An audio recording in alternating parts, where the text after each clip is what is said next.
kita akan belajar hari ini?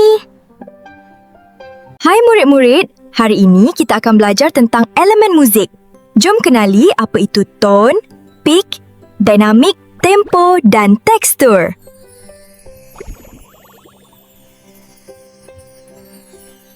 Semua dah bersedia ke?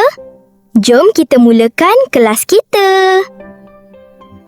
Pernah tak kita terfikir, bunyi yang kita dengar setiap hari sebenarnya menyimpan satu rahsia? Hari ini, saya jumpa satu tempat misteri.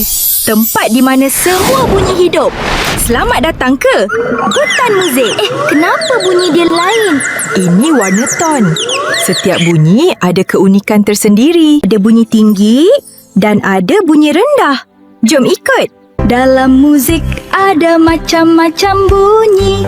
Ada tinggi, ada rendah. Dengar sini. Cikgu kata, cuba ikut saya. Suara rendah, la-a-la-a-la-a.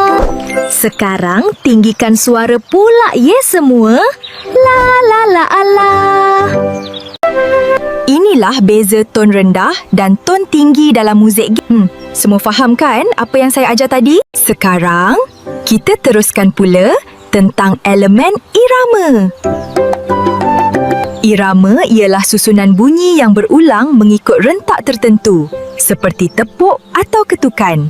Tekstur ialah gabungan bunyi, sama ada satu bunyi sahaja atau banyak bunyi yang dimainkan bersama. Bila semua elemen ini digabungkan, terhasillah satu muzik yang indah. Sekarang saya dah faham.